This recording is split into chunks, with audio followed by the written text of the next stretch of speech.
Melissa Sims Stanley, MELISSA-SIMS-STANLEY. Say good morning. Good morning. Could you explain to the jurors how you are currently employed? Currently I'm retired as of July this year. And prior to July of this year, well, congratulations, Juan. And prior to July of this year, can you tell the jurors how you were employed or where? Yes, I was an associate medical examiner with the Fulton County Medical Examiner's Office. And can you tell the jurors how long were you an associate medical examiner with the Fulton County Medical Examiner's Office? I began at Fulton County as a locum tenens or contract medical examiner in March of 2020 and was hired full-time in July of 2022. And prior to beginning your contract work in March of 2020 with Fulton County, can you tell the jurors, were you employed by other medical examiners, agencies in other counties? Yes, I was a regional medical examiner with the Georgia Bureau of Investigation from July of 2000 to December of 2019. Now, can you tell the jurors a little bit about your educational background and training that has allowed you to work as a medical examiner for all these years?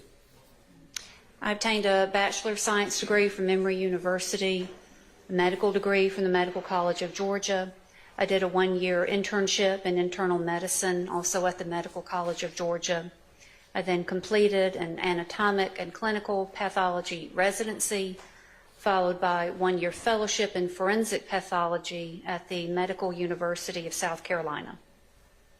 And can you tell the jurors, in your number of years working in various medical examiners, agencies or offices, approximately how many autopsies have you performed? Greater than 3,500. Your Honor, at this time, the state would tender Dr. Sims Stanley as an expert in forensic pathology. She is so qualified and may testify as an expert in that field. Thank you, Judge.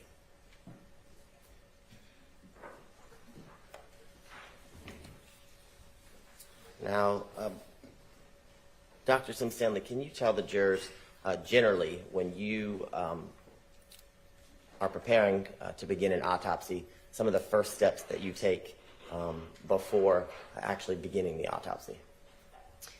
Yes, every medical examiner's office has a staff of medical examiner investigators.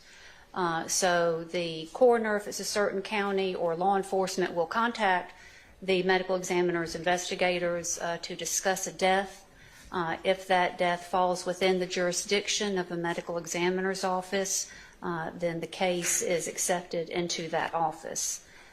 Cases which fall under the Georgia Death Investigation Act to be autopsied by medical examiner's offices are unnatural or unexpected deaths, unnatural being homicide, suicide, accident. However, every medical examiner's office gets a fair number of natural deaths, drug-related deaths. It's just that they may be in the unexpected category. Dr. Sims Stanley, can you explain to the jurors, I guess, the purpose of this photograph that is taken during the autopsy procedure? This is a facial identification photograph. You will notice in every photograph there is the unique identifying case number for this autopsy and for every piece of evidence which is associated with this autopsy. Okay, and in State Exhibit 129, can you tell the jurors, is this the state in which Mr. Drinks' body was received by the medical examiner's office? Yes. Everyone is received within a sealed and labeled body bag. Once that body bag is opened, photographs are taken along the way as an extra step of documentation. So this is a photograph of how Mr. Drinks was received. The white paper bags on the hands are placed on the hands, typically by law enforcement at the scene for preservation of possible evidence. Okay, and can you tell the jurors, in your I guess, when you began the external review of Mr. Drinks, can you tell the jurors, did you notice, as it relates to the injuries, anything like soot or stippling? No. However, there was what's called pseudo stippling or false stippling associated with the entrance gunshot wound of his neck. Okay, can you explain to the jurors what is pseudo stippling and how is that created? Yes. Well, first, soot is the combustion of gunpowder, which is associated with contact or near contact gunshot wounds. Gunpowder stippling refers to the burning and unburned grains of gunpowder, which can impact on the skin around an entrance gunshot wound. They look like red pinpoint, very small abrasions. This is characteristic of close range or intermediate range gunshot wounds. In this case, the investigative information and the scene findings I had was that Mr. Drinks was found deceased within a vehicle, and that there were gunshot wound defects noted in the car doors, the front door, the front driver's door, the front passenger door, as well as the front passenger's windshield. So he had what's called pseudo stippling, so it's not gunpowder stippling, but there were larger irregular abrasions which were associated with the entrance gunshot wound of the neck. So what that tells you is, in conjunction with the scene findings, that when a bullet passes through an intermediary target, say the bullet passes through a wall or a window prior to striking the victim, that can fragment the bullet, and those bullet fragments can impact on the skin around the entrance wound, or it can fragment the intermediary object itself, the door, the window. So those fragments can impact. So there were those irregular fragments of either the intermediary target or the projectile around the entrance wound of the neck. And the irregularly, can't say that word this morning, the irregular, the things that you found to be not normal, I guess. My mouth is not going to say that word today.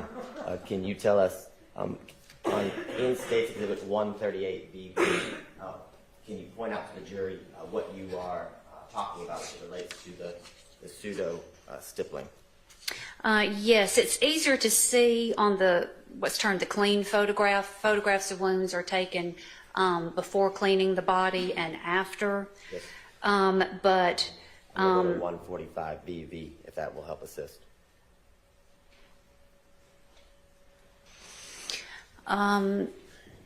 Yes, if you can look at the top of the photograph, when we see the outline of his mandible or his lower jaw, I think you can appreciate there are some irregular red or dark areas that are associated around his mandible, and also around what's termed the mastoid process, this bump that you feel at the base of the skull.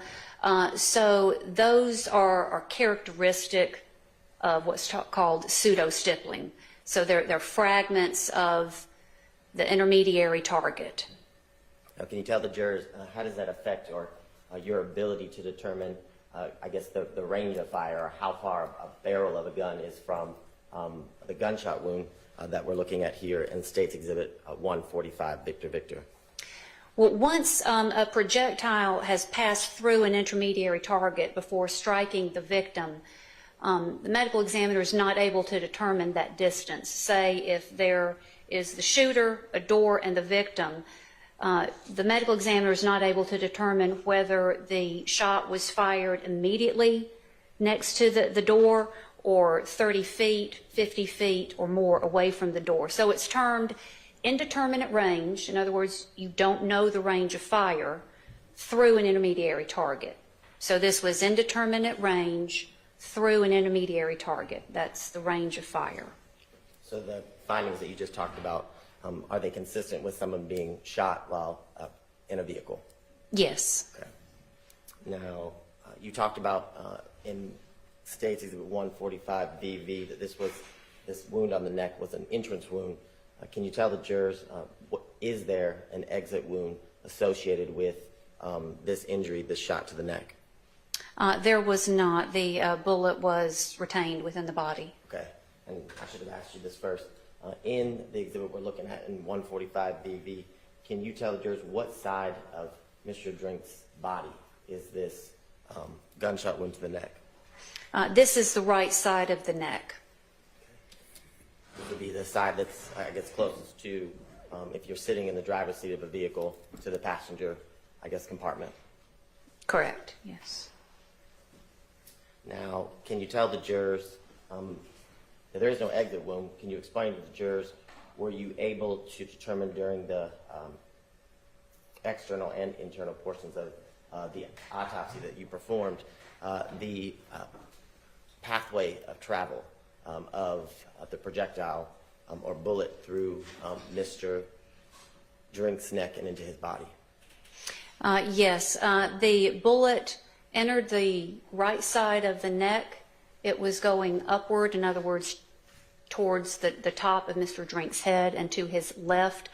So the bullet passed through the soft tissue of the neck and impacted the base of the skull, fractured the base of the skull, and caused bleeding within the brain case, and also caused a small laceration of the base of the brain. Now, Doctor, can you explain to the jurors when someone receives a traumatic injury like this, and you said it goes through Mr. Drinks' neck, it fractures his the base of his skull, and does it travel upward? Yes, it was traveling upward. Okay. The areas of the brain that you just described, that the pathway of travel is for the projectile, can you tell the jury what areas of the brain is affected, and what motor skills does it affect as it relates to someone who is shot in this manner? Well, in this case, the bullet fracturing the base of the skull, this represents a massive injury to the skull and also to the brain. It caused bleeding on the surface and within the brain. And whenever there is massive trauma such as this to the brain, consciousness is lost immediately. However, I could not determine whether this shot was instantly fatal or if Mr. Drinks still had some cardiac and respiratory activity for some undetermined period of time. Sometimes with these catastrophic injuries to the brain can send out a signal to the heart, which causes the heart to either stop beating immediately or to go into a lethal rhythm. So consciousness would have been lost immediately, but whether death was instantaneous or there was some cardiac activity or breathing activity for some period of time, I couldn't determine. And can you explain to the jury, based on the circumstances you kind of just described, what does, I know you described what the brain, the message that is sent to the heart. Can you explain to the jurors, are there other things that the body does under these circumstances? And I mean, are there any involuntary actions that the body can produce as it relates to someone who was shot in this manner? Well, if there was still cardiac and respiratory activity, then there could have been obviously breathing. As people are dying, they can exhibit abnormal patterns of breathing. So I'm not sure if that's what you're referring to. I guess I'll give you an example. In an instance where someone is shot like this, and can someone's hands clench and it remain clenched because of the immediate traumatic injury that they received to their brain? It's possible, yes. Now, as it relates to the direction of travel, if Mr. Drinks' head is tilted to the left and he's shot from the right side through the passenger door, would that be consistent with guess, why the projectile would travel upward.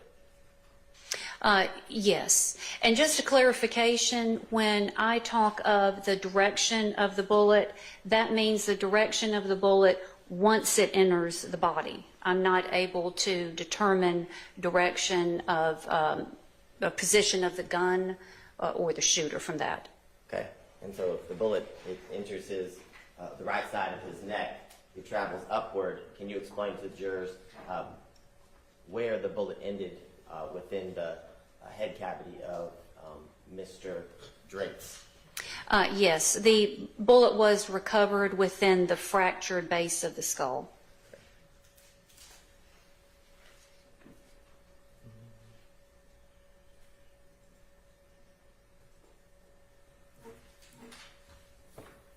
Okay. Can you explain to the jurors, as you continued the autopsy, were there any other injuries associated with a gunshot wound? Yes.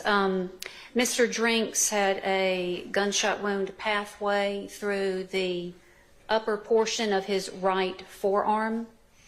It entered what's referred to as the back or the dorsal aspect of the forearm.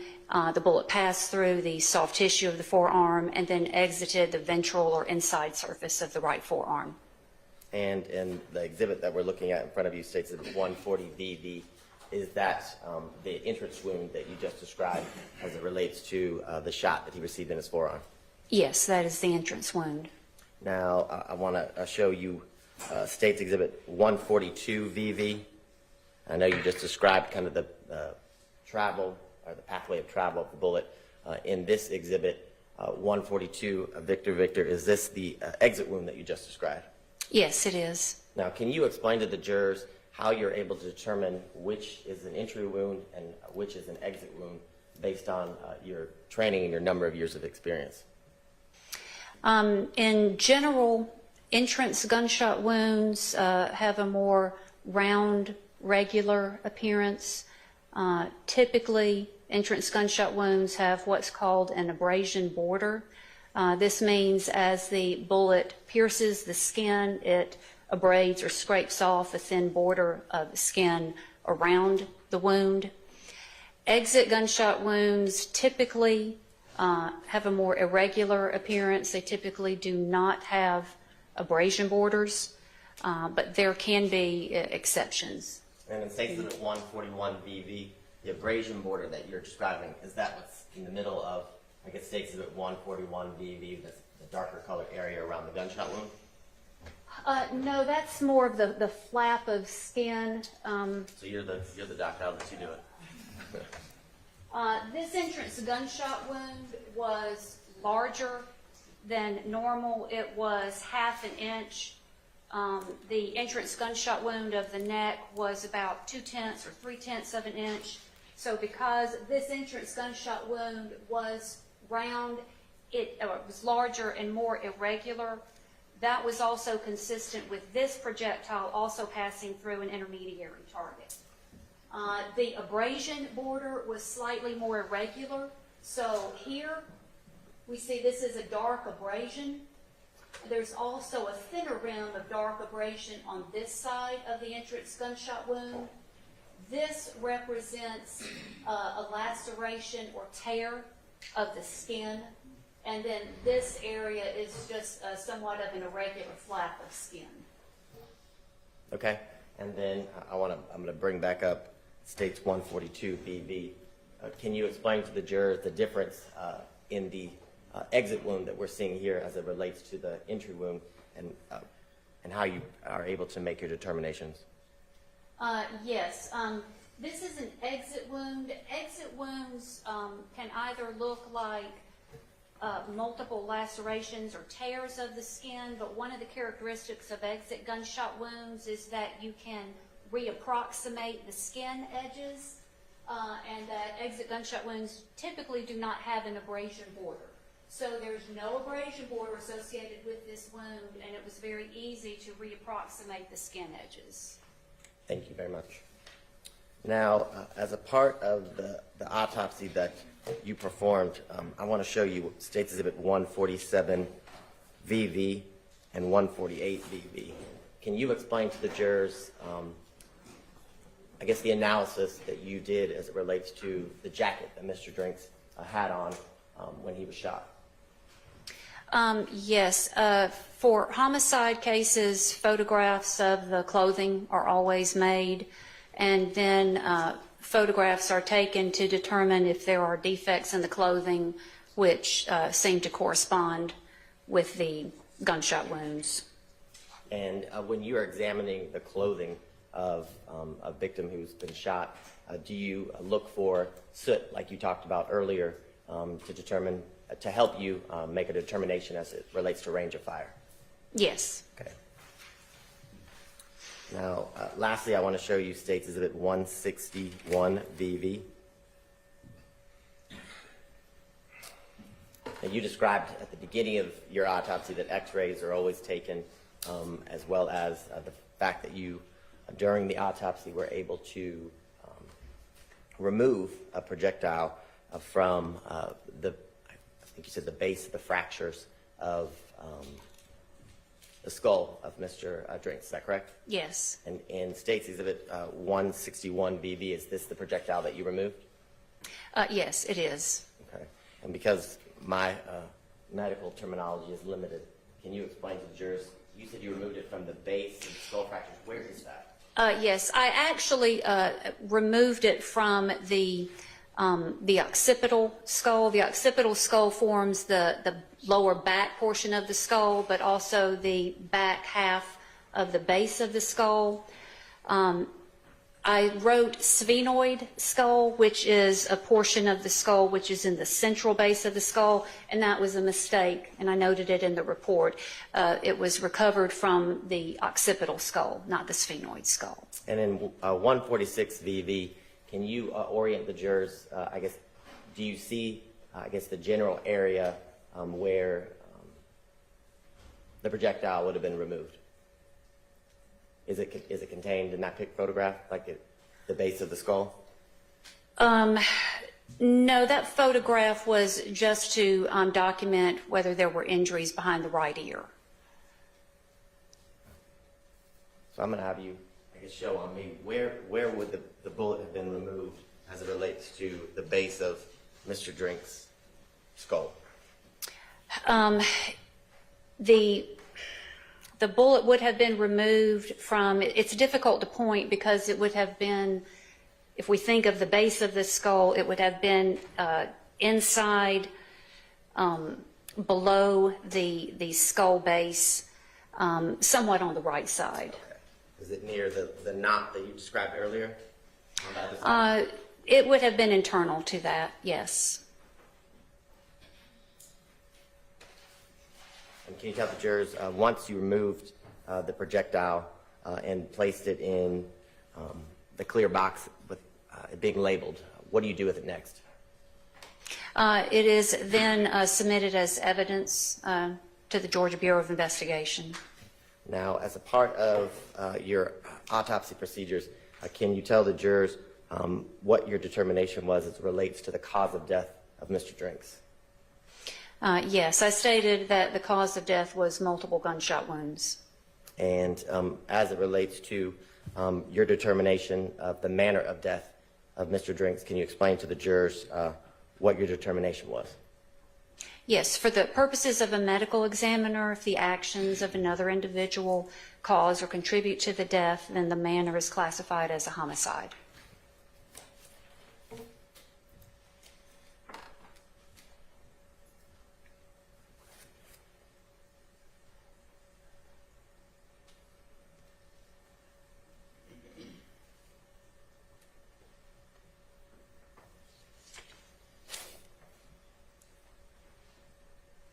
Your Honor, I have nothing further at this time. All right, are there questions? Okay.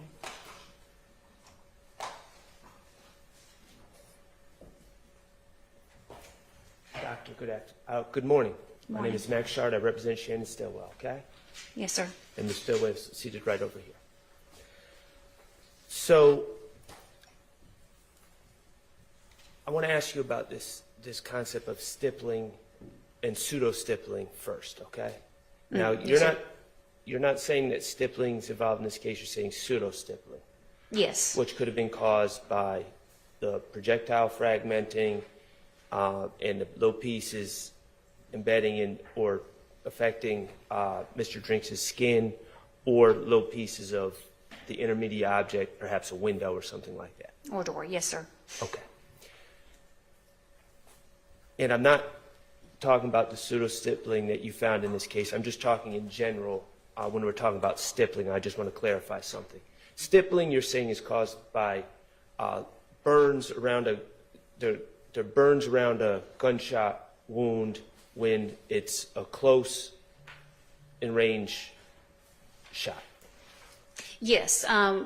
When one says stippling, it typically means gunpowder stippling, but yes, that's correct. Okay, and you're saying gunpowder stippling, and that's just what I want to clarify. The stippling is caused by gunpowder soot that is ejected out the barrel of the gun and would affect the skin of the unfortunate decedent, correct? Yes, gunpowder stippling represents the burning and unburned grains of gunpowder, which exit the barrel and can impact on the skin in a close-range gunshot wound. Okay, and I know you're not an expert in gunshot residue testing or anything like that, but I just want to clarify. These are two different concepts, correct? That's correct. Gunpowder stippling and then gunshot residue testing, where you would test an area or a specific object for the presence of gunshot residue. Those are two separate concepts, both involving gunshot residue.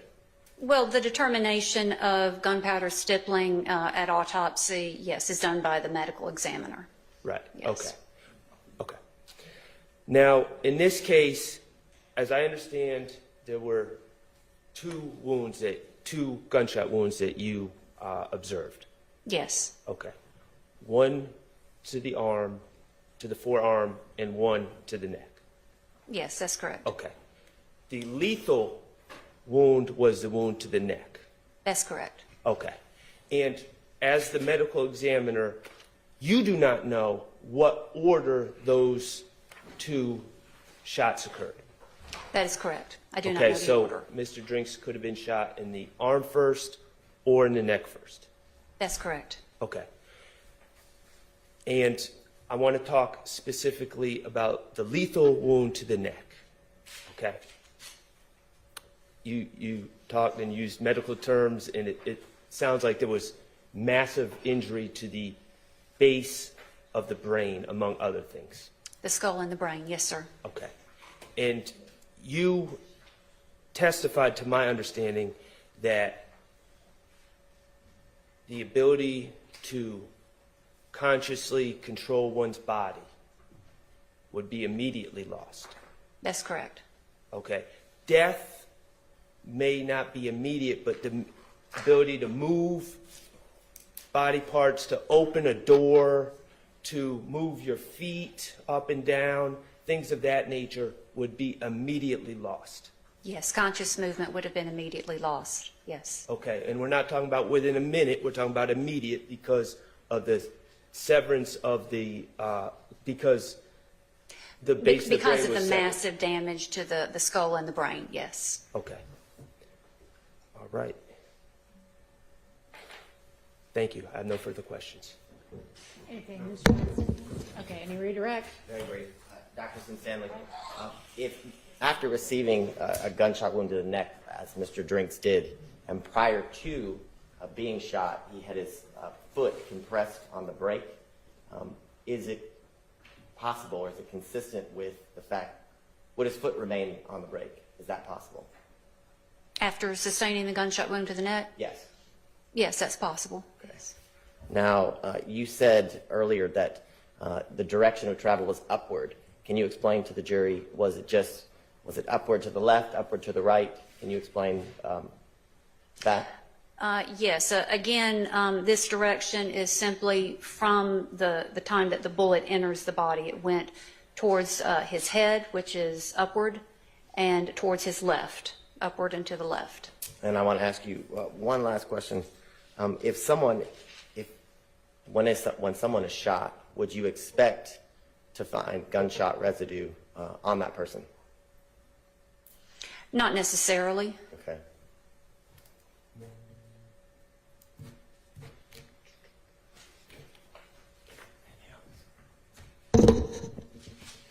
I don't have anything further on. Doctor, Mr. Abbate just asked, after being shot in the neck in the way that Mr. Drinks was, unfortunately, whether it's possible that one's foot could remain on a break if it was already there. And you said that's possible. Yes, sir. Okay. What is not possible, you would agree it's not possible after suffering that wound that someone would be actively moving their feet up and down off the break. That would not be possible, would it? That's correct. Okay, thank you. All right, thank you for your time, and you are excused.